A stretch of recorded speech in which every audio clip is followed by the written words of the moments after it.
We are going to learn the physics of weight throwing sports.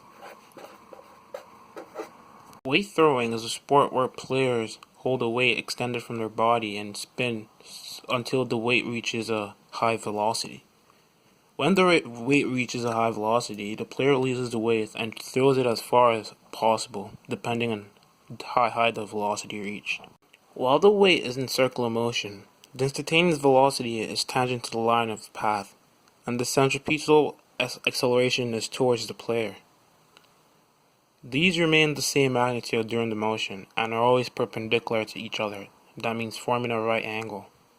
The force causing the centripetal acceleration is the force that the player applies to the weight. The centripetal force can be modeled just by the circular motion could be modeled by the equation applied force equals to mass times velocity squared over the radius. The ball undergoes projectile motion when the athlete releases the weight.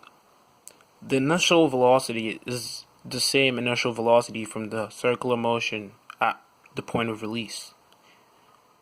While in projectile motion, the only force acting upon it is the force of gravity, as it accelerates downward at 9.8 meters per second. The motion of the ball could be modeled by this following equation. So as we all know, velocity is equals to distance over time, and we combine that with df apply over m. Cos theta is equals to d over t, and we solve for d by multiplying the change in time by that. And so this is our formula for the projectile motion in this situation.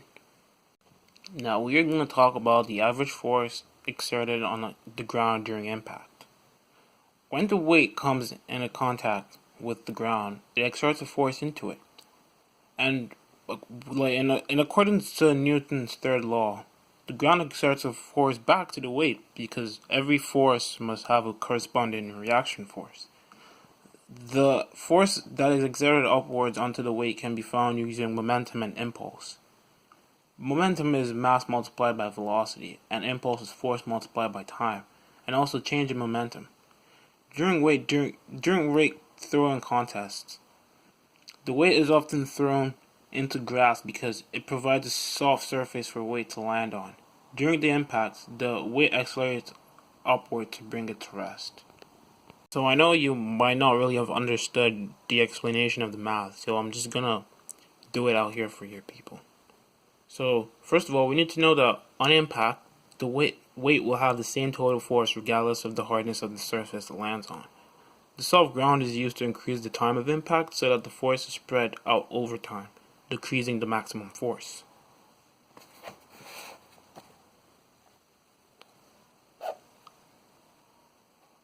So that we are solving for the average force exerted onto the ground.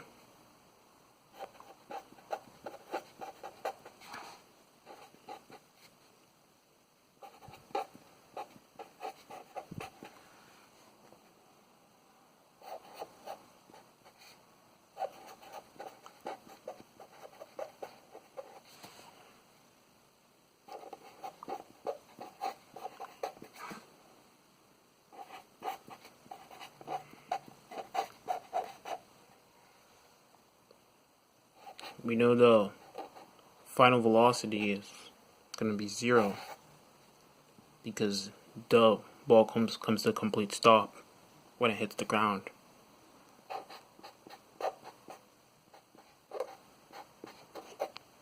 So this is the formula to find the velocity in which the ball leaves the athlete's hand when it's thrown. So we are going to combine the equations of finding momentum and finding the impulse to find the average force in which the ball hits the ground with. And to also do this, we will need the initial velocity in which we calculated a few seconds ago.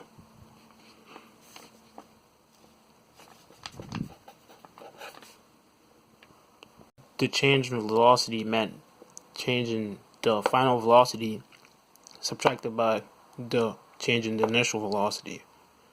And since the final velocity is 0 in this situation, and the initial velocity as well, is a positive number, we're going to have a negative mv. And it's going to be average force times the time is equals to that. And then we know that v is also equals to root 2 of gravity times height. And we have the negative m still.